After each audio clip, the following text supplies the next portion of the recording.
बात कर रहे हैं alcohol method of preparation of alcohol. ठीक है, तो सबसे पहले हम अल्कोहल कैसे कैसे बना सकते हैं। हम हाइड्रोकार्बन से अल्कोहल बना सकते हैं, हम अल्काइल हैलाइड से अल्कोहल बना सकते हैं, हम reduction of the carbonyl compounds को रिड्यूस करके अल्कोहल बना सकते हैं।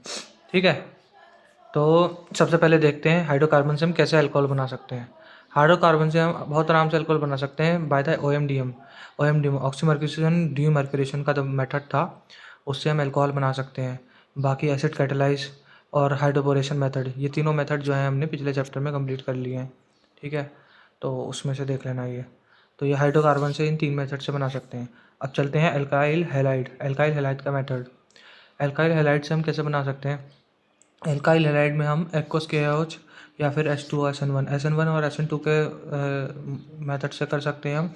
इसमें क्या होगा, सब्स्टिट्यूशन हो जाएगा Cl का OH के साथ में और ये अल्कोहल बन जाएगा। अब है अगला reduction of the carbonyl compound. सबसे पहले तो ये देखो कि Li किसको करता है रिड्यूस। Li सबको रिड्यूस कर देता है, ठीक है, लेकिन डबल बॉन्ड को नहीं करता। ठीक है, डबल बॉन्ड ट्रिपल बॉन्ड को। NaBH4 जो है एल्डिहाइड को एसिड एल्डिहाइड को या फिर एसिड हैलाइड को या फिर कीटोन को एल्काइल हैलाइड को कर देता है रिड्यूस, मगर किसको नहीं करता है यहाँ पे, ये जो है ईस्टर को नहीं करता और एसिड को नहीं करता। और H2 जो है H2COH के अलावा, मतलब एसिड के अलावा सबको कर देता है रिड्यूस। तो ये क्वेश्चन दे रखा है इसमें। LiLH जो है इसको रिड्यूस कर देगा OH में, इसको रिड्यूस कर देगा OH में, इसको भी कार्बोक्सिलिक एसिड को भी रिड्यूस कर देगा OH में। उसके बाद में ये H2 जो है ये भी रिड्यूस कर देगा। ये किसको रिड्यूस कर देगा, एल्डिहाइड को अल्कोहल में रिड्यूस कर देगा। ये ईस्टर को भी अल्कोहल में रिड्यूस कर देगा, लेकिन ये कार्बोक्सिलिक एसिड को नहीं कर पाता है H2N2। उसके बाद में NaBH4 जो है ये तुम्हारा एल्डिहाइड को COH में रिड्यूस कर देगा, मतलब अल्कोहल में रिड्यूस कर देगा, और ईस्टर को नहीं कर पाता ये, और एसिड को नहीं कर पाता। कौन, NaBH4। तो ये इम्पोर्टेंट है। उसके बाद में चलते हैं, देखो यहाँ पे LiLH क्या कर रहा है, ये LiLH जो है इसको रिड्यूस नहीं कर सकता है डबल बॉन्ड को, बाकी ये इसने एसिड को भी रिड्यूस कर दिया और कीटोन को भी रिड्यूस कर दिया। NaBH4 का क्या है, NaBH4 एसिड को रिड्यूस नहीं कर सकता, ये इसमें ऐसे इसका एग्जाम्पल दे रखा है। अब है दूसरा तरीका, क्या है, ग्रिग्नार्ड रिएजेंट से हम अल्कोहल बना सकते हैं। कैसे बना सकते हैं, अगर हम कोई कार्बोक्सिलिक ग्रुप है, कोई कार्बोक्सिलिक कार्बन है, ठीक है, एल्डिहाइड कीटोन वगैरह है कोई, तो एल्डिहाइड कीटोन जो है उसमें हम अगर RMgX और वाटर लगा दें, वाटर सब रिएजेंट यूज़ करेंगे, तो उसमें जो है एक R आके यहाँ जुड़ जाता है, और जो है OH जो है वाटर से, वो H जो है इसका यहाँ पे जुड़ जाता है। तो फिर ये तुम्हारा क्या नाम है, बन जाता है अल्कोहल।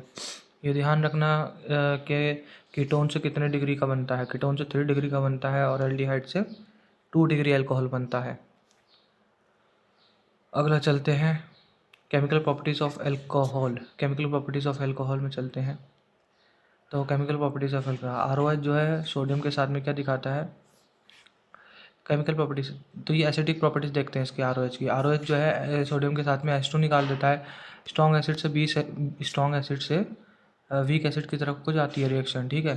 तो ये वीक एसिड है, ये वीक एसिड है, ये वीक एसिड है, ये वीक एसिड है एज़ कम्पेयर टू इसके। लेकिन वाटर जो होता है इससे जो होता है स्ट्रॉन्ग एसिड होता है अल्कोहल से, तो वाटर नहीं दिखाता और NaHCO3 भी नहीं दिखाता। तो NOH के साथ में नहीं होगी रिएक्शन, NaHCO3 के साथ नहीं होगी, और एल्डिहाइड वो एल्युमिनियम के साथ रिएक्शन दिखा देता है ये, ठीक है। तो क्या इंपॉर्टेंट है, ये पार्ट इंपॉर्टेंट है। NOH और NaHCO3 के साथ में ROH अल्कोहल रिएक्शन नहीं दिखाता। लेकिन अगर यहाँ पे जो है ना, यहाँ पे अगर मेथनॉल होता तो ये दिखा देता वाटर के साथ, वो NOH के साथ में रिएक्शन दिखा के वाटर निकाल देता, क्योंकि ये मेथनॉल जो होता है ये वाटर से ज़्यादा एसिडिक होता है। ये बहुत इंपॉर्टेंट पॉइंट है।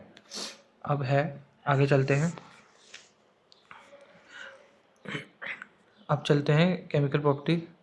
ROH क्या करता है, ROH जो है SOCl2 के साथ में रिएक्ट करके RX बनाता है, रिटेंशन के प्रोसेस है ये, और SO2 निकालता है, HX निकालता है। ROH जो है SOCl2 पायरिडिन की पहले भी करी है रिएक्शन हमने पिछले उसमें, कि जब पायरिडिन साथ में होता है तो क्या होता है, इन्वर्जन होता है, क्योंकि SN2 रिएक्शन होता है। जब तुम्हारा हीट होता है तो क्या होता है, ये SN1 SNI दिखाता है। SNI में क्या होता है, रिटेंशन होता है, ठीक है। और SN1 में क्या होता था, रेशमाइजेशन होता था। SN2 में इन्वर्जन होता था और SNI में रिटेंशन होता था। फिर है PX5 और PX3 के साथ में क्या क्या रिएक्शन होती हैं ये देख लेना आराम से। RX और ये PX5 जब होता है PX3 बनती है और HX बनता है, लेकिन जब PX3 होता है तो HX H3PO3 बनता है। अब चलते हैं आगे बेटा, Victor Meyer test. Victor Meyer test को कैसे याद रखेंगे, इसको मैं ना पहले चीज़ याद रखना कि RBC करके याद रखना, ठीक है। ये किस लिए काम आता है, ये 1 डिग्री 2 डिग्री 3 डिग्री एल्कोहल को अलग अलग करने में काम आता है, ठीक है। RBC जो है वो इसमें RBC याद रखना, क्योंकि ये 1 डिग्री जो है रेड कलर दिखाता है। मैं 1 मिनट इसमें पहले ले लेता हूँ। तो इसमें आर जो है 1 डिग्री जो है तुम्हारा रेड दिखाता है, ये ब्लू जो है 2 डिग्री दिखाता है, कलरलेस 3 डिग्री दिखाता है, ठीक है। तो C से कलरलेस, B से ब्लू और R से रेड, इसको याद रखना विक्टर मेयर टेस्ट में। इसमें कोई और भी अगर नियमावली बना सकते हो VC के लिए, VM के लिए, तो वो भी बना सकते हो। स्टेरिफिकेशन देख लीजिए। स्टेरिफिकेशन जब कोई आपका एसिड जो होता है अल्कोहल के साथ में रिएक्ट करके जो है एसिडिक मीडियम के अंदर ईस्टर बना लेता है और वाटर निकाल देता है। और अगर कोई एनहाइड्राइड है, ये एनहाइड्राइड है, एनहाइड्राइड जो है अल्कोहल के साथ में रिएक्ट करके तुम्हारा ईस्टर बना देगा और एसिड बना देगा, और यहाँ से HCl निकल जाएगा। अगर पायरिडिन के प्रेजेंस में होती है ये रिएक्शन, यहाँ पे पायरिडिन के प्रेजेंस में होती है रिएक्शन, पायरिडिन के प्रेजेंस में होती है, क्योंकि पायरिडिन इसको फॉरवर्ड लेके जाने में काम करता है। जब ये दोनों रिएक्ट करते हैं तो ये HCl इसमें से निकल जाता है और ईस्टर बन जाता है और HCl बन जाता है, ठीक है।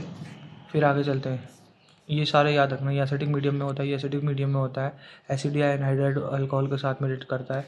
और ये तुम्हारा जो है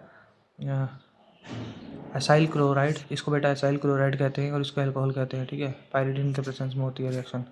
let's come to the next part, next point, यह है डिहाइड्रेशन। डिहाइड्रेशन दिखा सकता है डिहाइड्रेशन दिखा सकता है अल्कोहल। तो E1 और E2 रिएक्शन हो सकती है। E1 क्या होती है, यूनिमॉलिक्यूलर होती है, इसमें कार्बोकैटायन होता है, इंटरमीडिएट कार्बोकैटायन होता है, रीअरेंजमेंट होती है इसमें H2S या फिर H3PO3 या फिर HHSO4, ये सारे रिएजेंट होते हैं। तो E1 दिखाता है और बायोमॉलिक्यूलर दिखाता है। E2 बायोमॉलिक्यूलर रिएक्शन होती है, इसमें कार्बोकैटायन नहीं बनता, इसमें कोई रीअरेंजमेंट नहीं होती, इसमें P2O5 हीट या फिर POCl3 हीट या फिर Al2O3 हीट के प्रेजेंस में आके ये रिएक्शन दिखाता है। अब जैसे यहाँ पे है, यहाँ पे H2SO4 होगा या फिर कोई एसिड होगा 443 केल्विन पे, जो है यहाँ पे एलिमिनेशन दिखाता है। कौन सा वाला दिखाता है, E1 एलिमिनेशन दिखाता है, और ये बन जाता है आपका P2O5 E2 के प्रेजेंस में, ये E2 एलिमिनेशन दिखाता है P2O5 के प्रेजेंस में। और यहाँ पे कोई रीअरेंजमेंट नहीं होता, क्योंकि ये हाइड्रोजन यहाँ पे है तो भाई यहीं पे बनेगा इसका जो डबल बॉन्ड है, ठीक है। अब ये देखिए, ये बहुत इंपॉर्टेंट पार्ट है। इसको मैं अगर इसको चलो कोई बात नहीं, अब ऐसे ही समझ लेना। देखो ऑक्सीडेशन ऑफ अल्कोहल देख लेते हैं। ऑक्सीडेशन ऑफ अल्कोहल, तो अगर 1 डिग्री अल्कोहल है, 2 डिग्री अल्कोहल है, 3 डिग्री अल्कोहल है, तो इन सारे ये जो रिएजेंट्स हैं इनके साथ में किस तरीके से रिएक्ट करता है। तो 1 डिग्री अल्कोहल जो है KMnO4 के प्रेजेंस में कार्बोक्सिलिक एसिड बनाता है। 2 डिग्री, ये सब मिलके कार्बोक्सिलिक एसिड बना देते हैं, ठीक है, 1 डिग्री अल्कोहल का। और अगर 1 डिग्री अल्कोहल के प्रेजेंस में ये सब मिलके एल्डिहाइड बना देते हैं, ठीक है। तो क्योंकि ये जो है ये वीक ऑक्सीडाइजिंग एजेंट है, ये मतलब मॉडरेट ऑक्सीडाइजिंग एजेंट है, ये मॉडरेट ऑक्सीडाइजिंग एजेंट है। PCC पायरिडिन वाले जो होते हैं PCC PDC CrO3 in presence of acetone, ठीक है, ये मॉडरेट ऑक्सीडाइजिंग एजेंट्स होते हैं। और ये जैसे Cu हीट और Ag हीट, अगर Cu with heat at 300 degree Celsius पे करेंगे 1 डिग्री को, तो वो एल्डिहाइड बनाता है। मतलब कि इस तरीके से मैंने दे रखा है ये। अब इसमें इम्पॉर्टेंट पार्ट क्या है कि ये कार्बोक्सिलिक एसिड है, ठीक है। तो ये इसमें यहाँ पे कंफ्यूजन हो सकता है, इसमें CrO3 H2SO4 CrO3 H2O, इन दोनों के साथ मिलकर ये कार्बोक्सिलिक एसिड बनाता है। मतलब कि ये they are strong oxidising agent, SOA है ये, ठीक है। लेकिन ये दो जो हैं PCC PDC और CrO3 एसीटोन, अगर एसीटोन के साथ है तो ये वीक ऑक्सीडाइजिंग एजेंट की तरह काम करेगा, ठीक है। उसके बाद में अगर 2 डिग्री है तो सब मिलके सब कीटोन ही बनाते हैं ये, इसमें कोर कुछ नहीं बनता, सब ये मिलके कीटोन हो, स्ट्रॉन्ग हो या फिर वीक हो, सब कीटोन बनाते हैं। फिर 3 डिग्री पे होता है तो ये सारे नंबर 1 से लेके 8 तक ये रिएक्ट ही नहीं करते, और जो ये CO है बस ये रिएक्ट करके ये एल्कीन बना देता है, ठीक है। तो ये इम्पोर्टेंट है।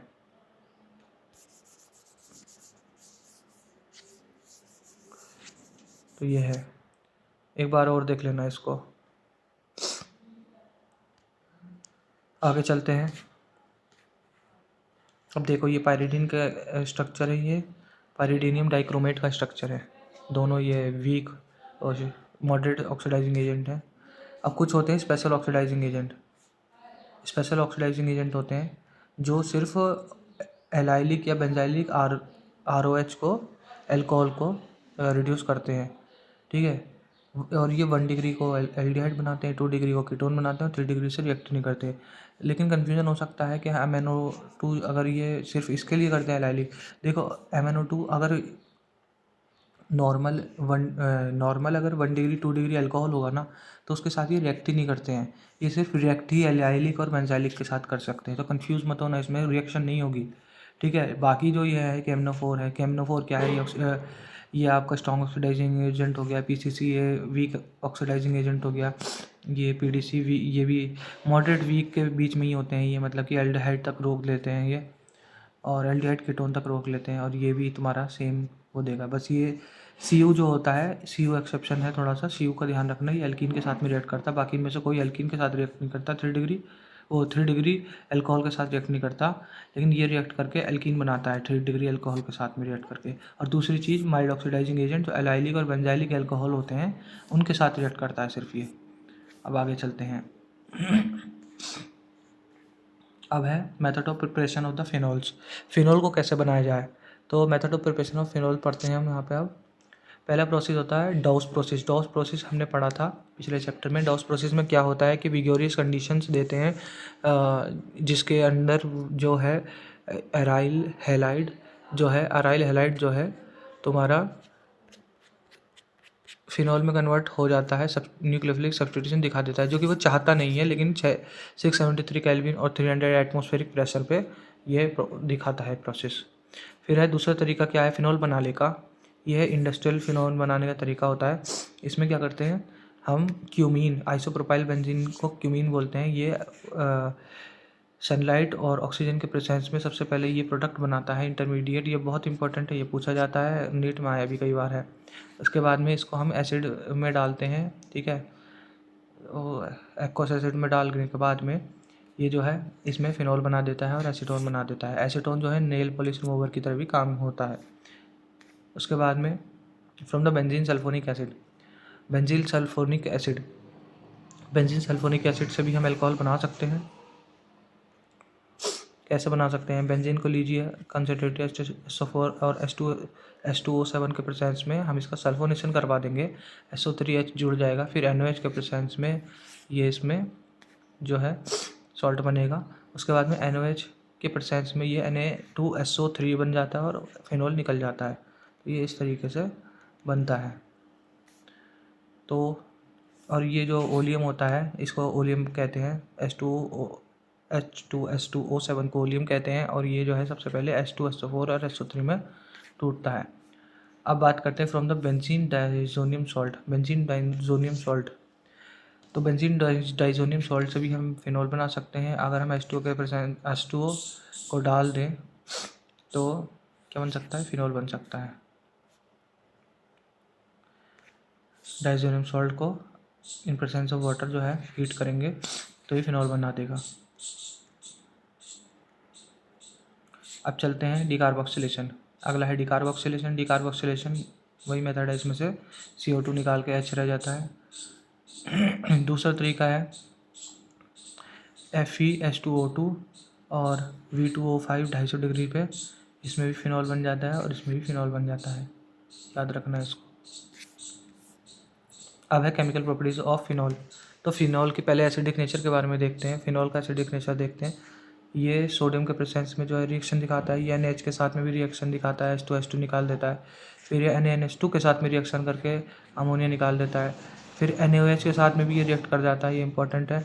और RMGX के साथ में रिएक्शन करता है ये, और ये बहुत इंपॉर्टेंट है कि ये मतलब अभी तो स्ट्रॉन्ग ऑक्सीडाइजिंग है, ये अकेला तो नहीं करता है रिएक्ट, खाली फिनॉल नहीं करता है, लेकिन इसके साथ में अगर तुम NO2 ग्रुप जोड़ दोगे तो ये रिएक्शन दिखा देता है। एक भी जोड़ो, एक जोड़ो या फिर 2 जोड़ो या फिर 3 जोड़ो, जो है ये फिर ये रिएक्शन दिखा देता है। तो ये बहुत इंपॉर्टेंट चीज़ है कि जो नॉर्मल ROH है, अगर हम अगर हम नॉर्मल ROH को देखें तो वो NaOH CO3 के साथ में तो रिएक्शन दिखाता नहीं है, लेकिन फिनॉल भी नहीं दिखाता।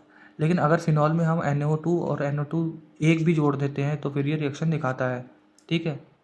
तो इसका क्या मतलब हुआ कि ये जो है ज़्यादा एसिडिक होता है, ये H2 H2CO3 से ज़्यादा ज़्यादा एसिडिक होता है ये, क्योंकि रिएक्शन जो है स्ट्रॉन्ग से वीक एसिड की तरफ जाती है। तो ये मैं थोड़ा काट दूं भाई, ये बहुत इसमें वो हो गया है।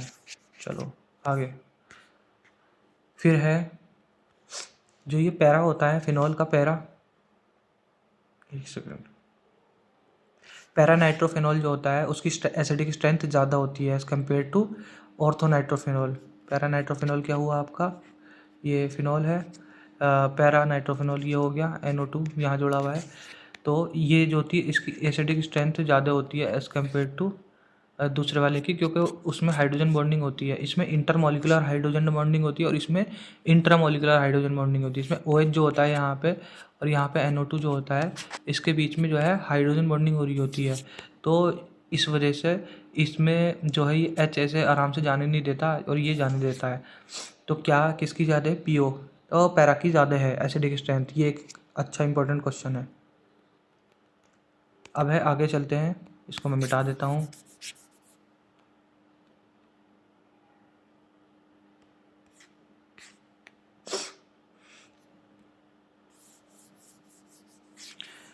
अब है आगे चलते हैं, electrophilic substitution of phenol, phenol की इलेक्ट्रोफिलिक सब्स्टिट्यूशन। क्या फिनॉल इलेक्ट्रोफिलिक सब्स्टिट्यूशन दिखाना चाहेगा। इलेक्ट्रोफिलिक सब्स्टिट्यूशन में क्या होता है कि जो इलेक्ट्रोफाइल आके अटैक करता है, जो भी है तुम्हारा बेंजीन वगैरह, तो यहाँ पे जो है ऑर्थो ग्रुप OH ग्रुप जुड़ा हुआ है, एक मिनट, यहाँ पे ऑर्थो ग्रुप जुड़ा हुआ है, तो वो ऑर्थो कह रहा हूँ, यहाँ पे OH ग्रुप जुड़ा हुआ है, तो जो कि +M दिखाता है, ठीक है। अब ये +M दिखाता है मतलब कि ये इलेक्ट्रॉन डेंसिटी इंक्रीज़ कर देगा O पे और P पे, ठीक है। O पे और P पे ये इलेक्ट्रॉन डेंसिटी जो है बढ़ा देता है, मैंने शायद कम कर देता है बोल दिया। तो ये ऑर्थो और पैरा पोजीशन पे इलेक्ट्रॉन डेंसिटी को बढ़ा देता है। तो इलेक्ट्रोफाइल को चाहिए क्या, वो तो इलेक्ट्रॉन का लवर है, तो उसको तो इलेक्ट्रॉन ही चाहिए ना, तो वो एक्टिविटी बढ़ाता है। इलेक्ट्रोफिलिक सब्स्टिट्यूशन जो है वो करना चाहता है, करवाने के लिए अच्छा होता है ये। तो ये जल्दी दिखाएगा इलेक्ट्रोफिलिक सब्स्टिट्यूशन, और ये OP डायरेक्टिंग होता है, क्योंकि वहाँ वो ऑर्थो और पैरा पे ही इलेक्ट्रॉन डेंसिटी बढ़ाता है। बहुत नॉर्मल सी चीज़ है ये। अब चलते हैं पोलर प्रोटिक सॉल्वेंट में। देखो, अगर पोलर प्रोटिक सॉल्वेंट हम लेते हैं तो क्या करता है ये, पॉलीसब्स्टिट्यूटेड प्रोडक्ट बनाता है, ये बहुत इंपॉर्टेंट है। अगर हम जैसे H2 हो गया, पोलर सॉल्वेंट लेते हैं H2 जैसा, तो वहाँ पे जो है ये पॉलीसब्स्टिट्यूटेड प्रोडक्ट बना देता है। अब नाइट्रेशन, अगर नाइट्रेशन में हम देखें तो ये डाइल्यूट, जैसे कि डाइल्यूट HNO3 के साथ में अगर हम करवाते हैं तो ये मोनो सब्स्टिट्यूट होता है, एक NO2 लगता है, जिसमें तुम्हारा NO, यही पैरा जो होता है वो ज़्यादा बनता है एज़ कम्पेयर टू ऑर्थो। और ये यहाँ पे जो होता है ये ज़्यादा वोलेटाइल होता है, ठीक है, क्योंकि इसके बीच में जो होती है ये इंटरमॉलिक्यूलर हाइड्रोजन बॉन्डिंग होती है, लेकिन यहाँ पे जो होती है इंटरमॉलिक्यूलर हाइड्रोजन बॉन्डिंग नहीं होती है, या इंट्रामॉलिक्यूलर हाइड्रोजन बॉन्डिंग होती है, मतलब कि मॉलिक्यूल के अंदर ही होती है। तो वो बहुत वोलेटाइल होता है, जल्दी से उड़ जाता है, ठीक है। इसलिए हम इसको शायद स्टीम डिस्टिलेशन से सेपरेट भी कर सकते हैं, एक बार चेक कर लेना इसको। और अगर कंसनट्रेटेड HNO3 लेते हैं तो यहाँ पे पॉलीसब्स्टिट्यूटेड बन जाता है। अब है halogenation of the phenol. Halogenation of the phenol में देखो, अगर Br को हम CH2 में ले रहे हैं, ठीक है, जो कि एक पोलर एप्रोटिक सॉल्वेंट है, तो क्या करेगा ये मोनोसब्स्टिट्यूटेड प्रोडक्ट बनाएगा जिसमें पैरा मेजर होगा। लेकिन अगर हम Br2 को वाटर के अंदर ले रहे हैं जो कि पोलर प्रोटिक सॉल्वेंट है, तो क्या बनाएगा, ये वाइट PPT बनाता है और ये सब जगह Br को जोड़ देगा, मतलब पॉलीसब्स्टिट्यूटेड प्रोडक्ट बना देता है ये। उसके बाद में फ्रीडरक्राफ्ट रिएक्शन होता है फिनॉल। देखो फिनॉल जो है फ्रीडरक्राफ्ट रिएक्शन दिखाता है और इसमें पैरा जो होता है मेजर होता है बहुत आराम से। एसाइलेशन या फिर एल्काइलेशन फ्रीडरक्राफ्ट दोनों दिखाता है, और नॉर्मल जो बेंजीन होता है उससे तेज़ दिखाता है क्योंकि प्लस एम का इफेक्ट लग रहा है। अब बात करते हैं इंपॉर्टेंट रिएक्शन, रीमर टीमन रिएक्शन की बात करते हैं। रीमर टीमन रिएक्शन और रीमर टीमन कार्बोक्सिलेशन दो टाइप की रिएक्शन होती हैं। दोनों के जो है आपको वो याद होने चाहिए। ये तो नेम्ड रिएक्शन है, सीधे से याद होनी चाहिए। दोनों के आपको नाम याद होनी, रिएक्शन याद होनी चाहिए। एक मैं छोटी सी वीडियो डाल दूंगा नेम्ड रिएक्शन के ऊपर भी। तो रीमर टीमर रिएक्शन जो होती है, इसमें जो है अगर ये फिनॉल जो है CHCl3 के प्रेजेंस में, NaOH के प्रेजेंस में, ये यहाँ पे ऑर्थो पोजीशन पे एल्डिहाइड ग्रुप जोड़ देता है और ये मेजर होता है इसमें। और जब रिएजेंट CCl4 होता है और NaOH होता है और H पॉजिटिव होता है, तो ये क्या करता है, COH कार्बोक्सिलिक एसिड जोड़ देता है ऑर्थो पोजीशन पे। उसके बाद में हम बात करते हैं खोलबेस रिएक्शन की। खोलबेस रिएक्शन में क्या होता है कि जब फिनॉल को हम CO2 और NaOH के, यहाँ पे याद रखना खोलबे इलेक्ट्रोलाइसिस है, वो जो हमने पहले पढ़ा था वो खोलबे इलेक्ट्रोलाइसिस है, यहाँ पे खोलबेस रिएक्शन है, ठीक है। तो इसमें कंफ्यूज मत होना रिएजेंट्स में। तो यहाँ पे CO2 और NaOH प्लस हीट के प्रेजेंस में, वो प्लस एसिड के प्रेजेंस में, ये क्या करता है, ये भी ऑर्थो और पैरा पोजीशन पे कार्बोक्सिलिक एसिड जो है जोड़ देता है। फिर है स्टेरिफिकेशन। स्टेरिफिकेशन में क्या होता है, स्टेरिफिकेशन में जो है अगर कोई कार्बोक्सिलिक ग्रुप है और POH है, फिनॉल है, इन प्रेजेंस ऑफ हीट, तो ये तुम्हारा ईस्टर बना देगा इसका और वाटर निकाल देगा। तो फिनॉल भी स्टेरिफिकेशन रिएक्शन दिखाता है। फिर है formation of the aspirin. Formation of the aspirin. Aspirin कैसे बनाते हैं, एस्पिरिन, पहले एस्पिरिन का नाम होना चाहिए याद, two acetoxy benzoic acid ortho salicylic acid जो है, जब यहाँ पे एनहाइड्राइड के साथ में रिएक्ट करती है तो क्या होता है कि ग्रुप टूटता है और यहाँ पे आके जुड़ जाता है, बस इतना ध्यान रखना। और ये एसिड एसिड का ऐसे ही रहता है, तो इसको 2-एसिटो ऑक्सी बेंजोइक एसिड बोलते हैं। ये ऑर्थो सैलिसिलिक एसिड है, ऑर्थो सैलिसिलिक एसिड से एस्पिरिन बनता है।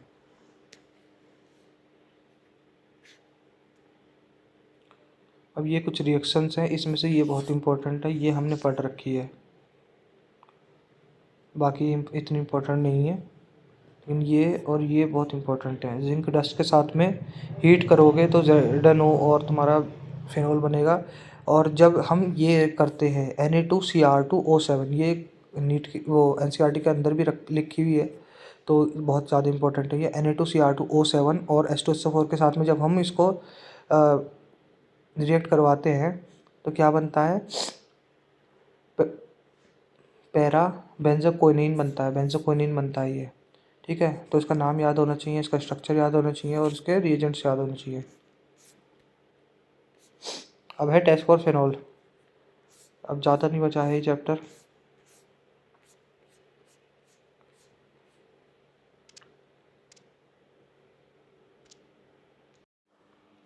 अब है टेस्ट फॉर फिनॉल। तो टेस्ट फॉर फिनॉल देखते हैं। पहला होता है ब्रोमीन वाटर टेस्ट। अगर फिनॉल को हम Br2 इन द वाटर के साथ में रिएक्ट करवाते हैं तो क्या बनता है, वाइट PPT बनता है। इसके बारे में हमने ऊपर पढ़ा था अभी। फिर है फिनोप्थिलीन टेस्ट। फिनोप्थिलीन टेस्ट में क्या होता है कि पिथेलिक एसिड एनहाइड्राइड को जब हम फिनॉल के प्रेजेंस में रिएक्ट करवाते हैं तो क्या बनता है, फिनोप्थिलीन बनता है। फिनोप्थिलीन बनता है, इसका थोड़ा सा स्ट्रक्चर देख लेना। और ये जो होता है ना फिनोप्थिलीन, जो आपने पढ़ा होगा कि ये एसिड बेस टाइट्रेशन इंडिकेटर की तरह काम करता है, पिंक कलर का होता है। ये फिजिकल केमिस्ट्री में सॉल्यूशंस चैप्टर में नहीं है, ये फिजिकल केमिस्ट्री में इक्विलिब्रियम चैप्टर में है, फिनोप्थेलिन और मिथाइल ऑरेंज। फिर है लिवर मेंस नाइट्रोसोफिनॉल। इसको याद रखना कैसे है, जीआरबी से याद रखना। इसमें इतना कुछ याद रखने की ज़रूरत नहीं है, पहले बस याद रखना है फिनॉल के लिए टेस्ट होता है। दूसरी चीज़ ये याद रखना कि इसमें पहले ग्रीन बनता है, फिर रेड बनता है, फिर ब्लू बनता है। ग्रीन कैसे बनता है, ग्रीन मतलब कि ये सब रिएक्शंस होकर टोटोमेरेज वगैरह होकर H10O2 के साथ में फिर ये ग्रीन बनता है। फिर ग्रीन बनने के बाद में फिर H2SO4 के साथ हम रिएक्ट करवाते हैं इसको, तो फिर ये रेड बनता है। और रेड बनता है उसके बाद में NaOH के साथ रिएक्ट करवा के ब्लू बनता है। ठीक है, तो जीआरबी करके याद रखना है इसको। अब इसके बाद में टेस्ट फॉर फिनॉल्स। फिनॉल्स पहला टेस्ट है लिटमस पेपर टेस्ट। फिनॉल जो है लिटमस पेपर टेस्ट दिखाता है, पॉजिटिव है ये लिटमस पेपर टेस्ट के लिए पॉजिटिव है। ये ब्लू से रेड दिखाता है, मतलब कि एसिडिक नेचर दिखाता है उसमें, लेकिन अल्कोहल जो नॉर्मल वाले हैं वो नहीं दिखाते इस टेस्ट को। दूसरी चीज़ है FeCl3 जो होता है, मैंने दूसरा कलर यूज़ कर रहा हूँ क्योंकि इसमें ना रेड रेड हो जा रहे हैं तो दिख नहीं रहे सही से, तो मैं इसको मिटा देता हूँ। ठीक है, चलो। हाँ, तो लिटमस पेपर टेस्ट के बारे में देखते हैं। तो लिटमस पेपर तो ये पॉजिटिव होता है। फिर FeCl3 सॉल्यूशन वाला टेस्ट होता है। इसमें ये क्या दिखाता है, ये वॉलेट कलर दिखाता है। ठीक है, वॉलेट कलर दिखाता है और ये कॉम्प्लेक्स बनाता है FeOPH6 नेगेटिव। ठीक है, फिर ये तीसरा होता है Na2Cr2O7H2SO4, ये वाला टेस्ट होता है इसका। इसमें ये पिंक दिखाता है और यहाँ पे ये अल्कोहल भी दिखाते हैं ये टेस्ट। ये वाला अल्कोहल नहीं दिखाता, FeCl3 सोल्यूशन वाला भी अल्कोहल नहीं दिखाता, लेकिन ये वाला जो टेस्ट है Na2Cr2O7 ये दिखाते हैं अल्कोहल। 1 डिग्री अल्कोहल इसमें एसिड बनाता है, 2 डिग्री कीटोन बनाता है और 3 डिग्री नहीं करता रिएक्ट। ठीक है, Na2Cr2O7 और या फिर H2SO4। तो इसमें फिनॉल जो है पिंक कलर दिखाता है। आगे चलते हैं, method of preparation of ether पे जाते हैं। अब ईथर शुरू हो गया आपका। तो ईथर कैसे बनाते हैं, पहले डिहाइड्रेशन ऑफ अल्कोहल से हम ईथर बना सकते हैं, मतलब कि इसमें से पानी निकाल दीजिए, डिहाइड्रेशन, पानी निकाल दीजिए इसमें से ईथर बनाने के लिए। एक रिएक्शन और है, जब हम 1 डिग्री अल्कोहल को हम 413 केल्विन पे करते हैं हीट, तो क्या बनता है, RO बनता है। लेकिन जब हम इसको जो है 443 केल्विन पे करते हैं, 443 केल्विन पे करते हैं, तो क्या बनता है, एल्कीन बनता है। ठीक है, तो इम्पॉर्टेंट है ये। 413 पे एसिड के साथ में करते हैं तो ROR बनता है, और अगर हम कंसनट्रेट H2SO4 443 पे करते हैं तो एल्कीन बनता है। ये NCERT में भी मैंशनड है, इसलिए इम्पोर्टेंस ज़्यादा है। फिर है विलियम्स ईथर सिंथेसिस। कैसे बनाते हैं हम इसमें अल्कोहल, इसमें ईथर कैसे बनाते हैं। अगर RH जो है तुम्हारा CH3 या फिर 1 डिग्री है तो वो SN2 बनाएगा और ROR बना लेगा। ठीक है, अगर RONA जो है तुम्हारा, अगर RONA है और ये तुम्हारा CH3 अल्फ़ा और ये है तुम्हारा, तो इसमें तुम्हारा क्या दिखाता है, E2 एलिमिनेशन दिखाता है। मतलब कि अगर ये तुम्हारा X जो है यहाँ पे 3 डिग्री है तो यहाँ पे एलिमिनेशन दिखाता है।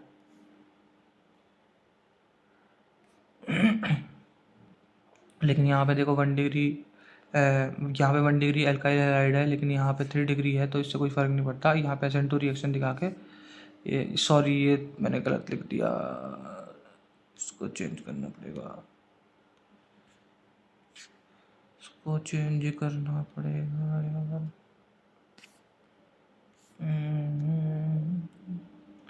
तो इसमें क्या है, ये बेंजीन है।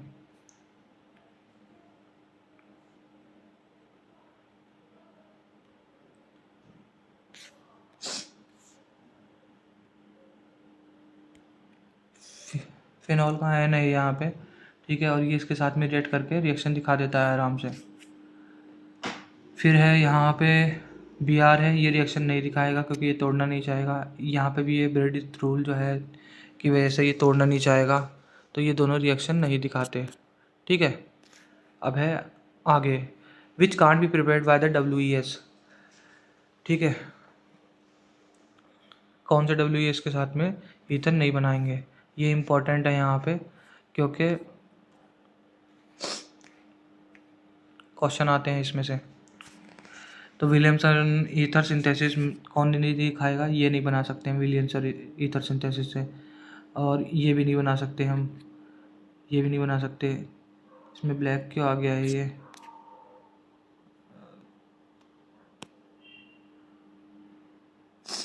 ये भी नहीं बना सकते क्योंकि इसके लिए आपको जो है वो चाहिए होगा 3 डिग्री एल्काइल हैलाइड चाहिए होगा, क्योंकि फिनॉल तो वैसे भी नहीं तोड़ेगा। और इसको भी नहीं बना सकते क्योंकि ये जो है डायरेक्टली जुड़ा हुआ जो होता है वो अनस्टेबल होता है। अगर हाँ एलाइल होता, ठीक है, अगर ये ऐसे होता तो ये स्टेबल होता, ठीक है, लेकिन ये क्या है, ये विनाइलिक है। Vinylic are not stable, vinylic carbocation stable नहीं होते हैं। अब ये भी बना सकते हैं हम, क्योंकि यहाँ से तोड़ो, ये भी बना सकते हैं हम क्योंकि यहाँ से तोड़ो, ठीक है, तो ये सब हम बना सकते हैं। एक बार इसको देख लेना अच्छे से, इम्पोर्टेंट है। अभी यहाँ पे reaction of the R X with the dry Ag2O, इसमें कैसे बनाते हैं, ये हमने रिएक्शन पढ़ी थी। SN2 रिएक्शन है ये, CH3 1 डिग्री 2 डिग्री अगर ये होगा तो तुम्हारा ROR बन जाएगा और AgX निकल जाता है। लेकिन अगर ये मॉइस्ट होता है तो क्या पढ़ा था हमने, अगर ये मॉइस्ट होता है तो नहीं बनता है, ये मॉइस्ट होता है तो इसमें ROH बन जाता है, ठीक है। ड्राई Ag2O होता है तो क्या बनता है, तो ये बनता है ईथर, और अगर मॉइस्ट होता है तो अल्कोहल बनता है, ठीक है। आगे चलते हैं, आगे है एल्कोक्सी मर्क्यूरेशन डीमर्क्यूरेशन। ये तो हमने सारे मेथड पढ़ ही रखे हैं। अच्छा, इसमें हम ईथर बना रहे हैं लेकिन, ठीक है, तो ये ईथर बनाने के लिए भी यूज़ होता है। OR भी जुड़ सकता है और OH भी जुड़ सकता है इस मेथड से। यह एल्कोक्सी मेथड मर्क्यूरेशन है ये, ठीक है। और वो जो था OMDM था, मतलब कि वो ऑक्सी मर्क्यूरेशन था, ये एल्कोक्सी मर्क्यूरेशन है। यहाँ पे एल्कोक्सी ग्रुप जुड़ रहा है ना। फिर है chemical properties of the ether. Chemical property of ether की बात करें तो ईथर जो है जब HX के साथ में रिएक्ट करता है तो अगर एक ग्रुप जो है यहाँ पे 1 डिग्री है या फिर CH3 है तो वो SN2 दिखाता है।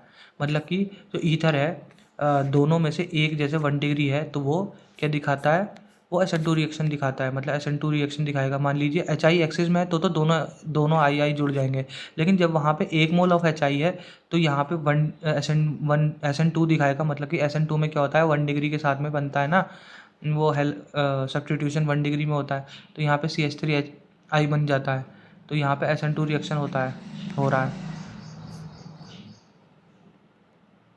लेकिन अगर जो है तुम्हारा 2 डिग्री होगा और कंसनट्रेटेड H2SO4 होगा तो क्या बनेगा, तो बनेगा, अगर ये है तो अगर ये 2 डिग्री है, ठीक है, तो क्या बनेगा, SN2 बनेगा। और अगर डाइल्यूट HX है तो क्या बनेगा, SN1 बनेगा। उसके बाद में 3 डिग्री है तो 3 डिग्री है या फिर रेजोनेंस या फिर बैक बॉन्डिंग है तो SN1 दिखाता है। मतलब वही चीज़ है, अगर एक ग्रुप की बात हो रही है, अगर एक ग्रुप CH3 है तो SN2 बनेगा। अगर एक ग्रुप जो है 2 डिग्री है, कंसनट्रेटेड HX है तो SN2 बनेगा। अगर डाइल्यूट HX है तो SN1 बनेगा, ठीक है। अगर एक ग्रुप जो है वो 3 डिग्री है या फिर रेजोनेंस है या बैक बॉन्डिंग है तो फिर SN1 दिखाएगा। अगर जो है एनहाइड्रस HX की कंडीशन है तो ऑलवेज SN2 बनाता है। तो ये सब याद रखना पड़ेगा। अब यहाँ पे क्या हो रहा है, यहाँ पे पहले हमको देखना पड़ेगा, यहाँ पे 2 डिग्री है, ठीक है, यहाँ पे 2 डिग्री है एक, और कंसनट्रेटेड HI है तो हमेशा कंसनट्रेटेड HI के साथ में तो SN2 ही बनता है, तो ये यहाँ से टूटेगा, ठीक है, इसके लिए। और ये वाला ये बनेगा, ये नहीं बनेगा क्योंकि ये तो SN1 ज़्यादा फेवरेबल होगा ना, SN2 के लिए ये फेवरेबल कम होगा। फिर है डाइल्यूट HI के साथ, डाइल्यूट HI SN1 बनाता है, हमने अभी ऊपर पढ़ा है, डाइल्यूट HI SN1 बनाता है। तो ये जो है यहाँ पे डाइल्यूट HI SN1 के साथ में रिएक्ट करके तो ये कहाँ से टूटेगा, ये यहाँ से टूटेगा, ठीक है, और ये बना देगा। फिर है एनहाइड्रस। एनहाइड्रस में तो हमेशा SN2 दिखाता है, मतलब कि कहाँ से टूटेगा, यहाँ से टूटेगा और यही बनाएगा। बाकी जो दूसरा होगा, ये 1 मोल की बात हो रही है, अगर एक्सेस में होगा तो फिर वो बना सकता है दूसरे भी। फिर है reaction of the cyclic ether with HX। तो अगर हम साइक्लिक ईथर में देखें तो 3 से 4 जो मेंबर की जो साइकिल होती है वो अनस्टेबल होती है रिएक्शन में, दोनों में, मतलब एल्कलाई या एसिड में, दोनों में अनस्टेबल होती है 3 मेंबर साइक्लिक रिंग। लेकिन जो 5 मेंबर साइक्लिक रिंग होती है वो सिर्फ एसिड में होती है। तो 3 4 जो होती है वो दोनों अल्कली और एसिड में होती है अनस्टेबल, लेकिन 5 जो होती है वो एसिड में स्टेबल होती है। लेकिन अगर अगर हमको उसके खोलना है ईस्टर को, ईथर को, और बेसिक मीडियम है तो बेसिक मीडियम में हम लेस स्टेरिक साइड से खोलते हैं। ठीक है, तो यहाँ पे बेसिक मीडियम देखो, जैसे ये है क्वेश्चन, ठीक है, एक्वस KOH है, तो यहाँ पे बेसिक मीडियम है, तो हम कहाँ से खोलेंगे? क्या हम यहाँ से खोलेंगे या हम यहाँ से खोलेंगे? तो हम बेसिक मीडियम में जो है लेस स्टेरिक साइड से खोलते हैं। लेस स्टेरिक साइड कौन सी होती है? ठीक है, लेस स्टेरिक साइड से खोलते हैं, तो लेस स्टेरिक साइड ये होगी इसमें, क्योंकि यहाँ पे एक कार्बन है। अगर हम यहाँ से खोलते हैं तो यहाँ से कार्बन है, ये कार्बन है, ये कार्बन है, तो हम यहाँ से खोल देते हैं इसको। ठीक है, बैक कर देता हूँ मैं, तो यहाँ से खोल देते हैं। ठीक है, और ये OH बन जाता है और यहाँ पे K जुड़ जाता है। लेकिन अगर एसिडिक मीडियम है, ठीक है, तो हम जो है मोर स्टेरिक साइड से खोलते हैं, जहाँ पे ज़्यादा भीड़ भड़क्का हो। तो यहाँ पे ज़्यादा भीड़ भड़क्का है, तो हमने जो तोड़ा इस बार इसको यहाँ से तोड़ा, और ये OH था, यहाँ पे OK हो गया और यहाँ पे OH हो गया। ठीक है, तो ये इस तरीके से बन गया, मोर स्टेरिक साइड से खुलता है। क्योंकि यहाँ पे देखो ये जो है O18 लिखा हुआ है ना, तो ये जो है यहाँ से जब हमने इसको यहाँ से तोड़ा, तो ये यहाँ पे जो ऑक्सीजन गया इस पे, वो इससे आया था। मैं थोड़ा सा क्लियर करके बताता हूँ।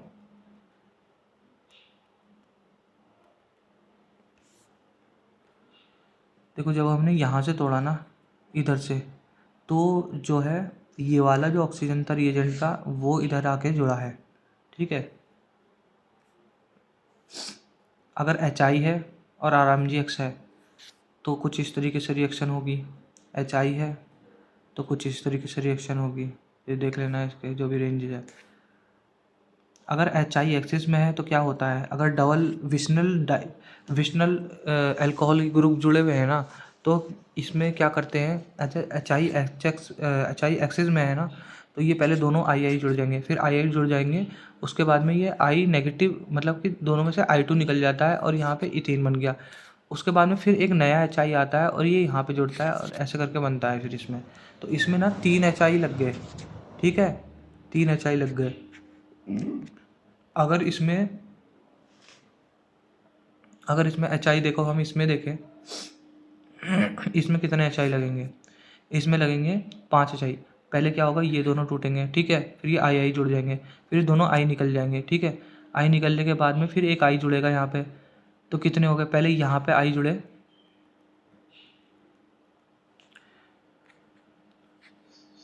पहले ये I जुड़े, ठीक है, और यहाँ पे OH रहा है, फिर ये 2 I निकले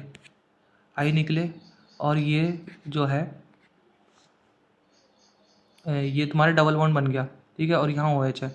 अब यहाँ पे एक I और जुड़ेगा, तो 2 HI यहाँ लग गए, एक I जो है यहाँ पे, एक HI यहाँ लग गया।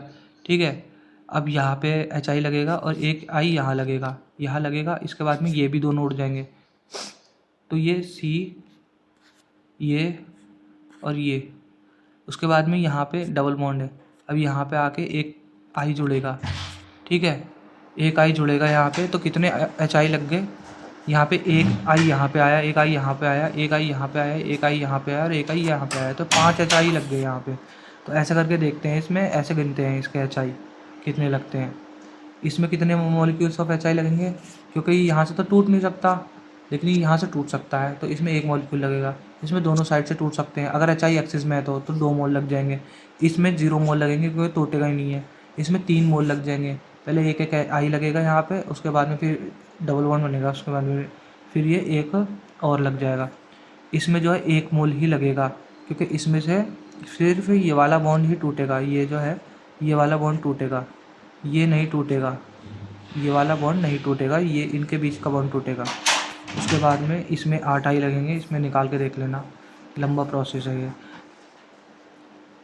फिर है ईथर का इलेक्ट्रोफिलिक सब्स्टिट्यूशन, क्या ये दिखाता है? देखो, ईथर क्यों नहीं दिखाएगा? ईथर एक +M शो करने वाला जो है इलेक्ट्रॉन डोनेटिंग ग्रुप है। ये +M शो कर रहा है, ठीक है, तो +M शो करने वाला ग्रुप है ये। तो भाई +M शो करेगा तो ये ऑर्थो और पैरा पे जो है, ऑर्थो और पैरा पे इलेक्ट्रॉन डेंसिटी तो बढ़ाएगा ना। और यहाँ पे इलेक्ट्रोफाइल को और क्या चाहिए, इलेक्ट्रॉन चाहिए, तो यहाँ पे पैरा बनेगा मेजर, और ये बढ़िया से दिखाएगा, ये भी दिखाएगा बढ़िया से रिएक्शन, और ये भी मेजर। तो मेजर सब में पैरा होंगे, ठीक है, और रिएक्शन सब दिखाएंगे, इसमें भी मेजर यही होगा पैरा। अब देख लो physical property of alcohol, phenol and ether. Physical properties में देखे जाए तो सॉल्युबिलिटी वाटर के अंदर कैसे बढ़ती है। अगर ब्रांचिंग हम बढ़ा देते हैं तो इसमें सॉल्युबिलिटी बढ़ जाती है, और हाइड्रोफोबिक जो होता है, यहाँ पे हाइड्रोफोबिक कैरेक्टर जो है कम हो जाता है, तो सॉल्युबिलिटी बढ़ जाती है। मतलब हाइड्रोफोबिक कैरेक्टर क्या होता है, जो अल्कोहल के अंदर वो कार्बन वाली चेन होती है ना, ये OH जो होता है ये जो है पोलर पार्ट हो गया समझ लीजिए, और ये जो कार्बन वाली चेन है ये होती है तुम्हारी हाइड्रोफोबिक पार्ट, ठीक है, ये पोलर नहीं होता। तो जैसे जैसे हम इसमें कार्बन बढ़ाएंगे, चेन लंबी होगी, तो इसमें जो है हाइड्रोफोबिक पार्ट बढ़ेगा तो सॉल्युबिलिटी कम होगी। तो इसलिए ये कह रहा है अगर हाइड्रोफोबिक पार्ट जो है कम होगा तो सॉल्युबिलिटी जो है बढ़ती है। अब है मेथनॉल। मेथनॉल कैसे बना सकते हैं, कार्बन मोनोऑक्साइड को हाइड्रोजन के साथ में ZnOCr2O3 के प्रेजेंस में, और 200 से 300 एटमॉस्फेरिक में, और 573 से 673 केल्विन पे, ठीक है। क्या बनता है इससे, मेथनॉल बन जाता है। बॉइलिंग पॉइंट इंपॉर्टेंट है, मेथनॉल का 337 होता है, और इथेनॉल का क्या होता है 351 होता है। वंडरवॉल फोर्सेस बढ़ रही है, इस वजह से बॉइलिंग पॉइंट यहाँ पे बढ़ रहा है, ठीक है, क्योंकि ये मॉलिक्यूलर वेट के साथ में बढ़ रहा है यहाँ पे इथेनॉल का। तो इथेनॉल का जो होता है ज़्यादा होता है because of molecular weight, boiling point. बाकी ये तुम्हारे NCERT में एक एग्जांपल दे रखा है कि अगर कोई गलती से जो है मेथनॉल पी लेता है, ठीक है, तो उसमें जल्दी से हमको निकालना पड़ता है उसको मेथनॉल को, क्योंकि हमारी बॉडी मेथनॉल को ऑक्सीडाइज करके मेथनॉल और मेथनॉल को COH मतलब कि मेथोनिक एसिड मतलब कि मेथनोइक एसिड में कन्वर्ट कर सकती है, और वो हमारे लिए हजार्डस हो सकता है। बस ये चैप्टर कंप्लीटेड, अब अगले में मिलते हैं।